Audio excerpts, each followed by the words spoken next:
I also believe that the Chinese government is making very clear that irrespective of what kind of economic sanctions the Americans decide to levy as a consequence, they're going to go ahead and abrogate this one state, two systems policy that used to be the way Hong Kong was run. I think if you're thinking, I mean, Hong Kong can no longer be seen as a global financial center. I think it can be seen as a place to invest that's a conduit for doing business to the mainland.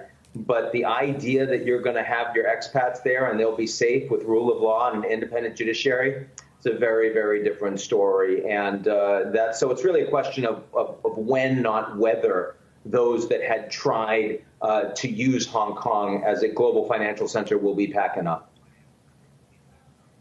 So, Ian, when you look at this and everything, obviously the sanctions bill that's making its way through Congress here right now, the fact that the U.S. is looking to start revoking that special trade status with Hong Kong as well, everything that's playing out with Huawei and Chinese telcos, trade tensions that have continued to rise in recent weeks. I mean, are we at a tipping point? Are we at a point of essentially no return in terms of the decoupling of the U.S. and China?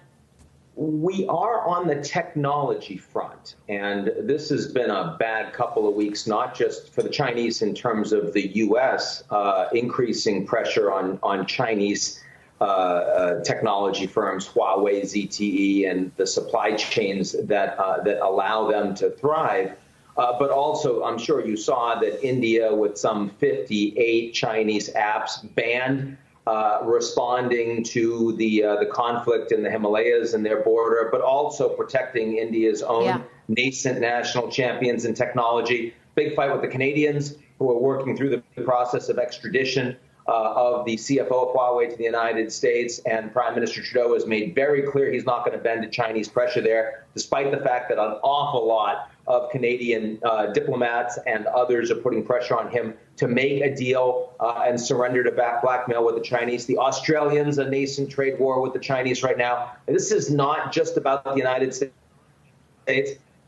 Trump, that sanction against Chinese officials supporting repression in Hong Kong passed Senate last week 100-0. I mean, you don't get 100-0 votes in Senate on anything these days. There is broad bipartisan support that what the Chinese are doing right now is unacceptable in the U.S. Ian, HSBC is an example. They've got a big UK business, a reasonable US business, a big Asia business, and also sizable just global trade finance business.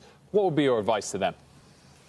Well, I mean, HSBC has a massive exposure to China. They've been told very clearly by the Chinese government that you're going to continue to play by our rules if you want to have that exposure. I think for them, for Standard Chartered, they're going to be holdouts with Beijing. But for, the big American banks, I think it's a very different story. The big American tech firms, a different story. But I want to be clear, when you asked if this is a tipping point, one of the American congressmen on the GOP side tweeted out a couple of days ago that we should stop buying Chinese. That's insane, right? I mean, the Trump organization can't stop supplying from China.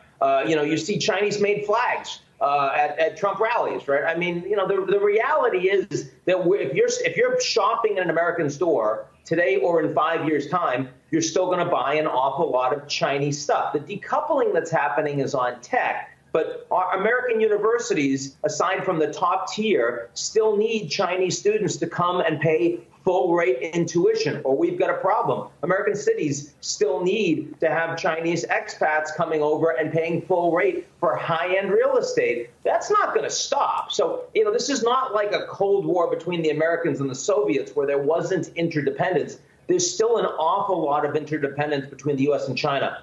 But the decoupling is happening from the top, two different technology systems, and there's no trust between the two sides on any issue.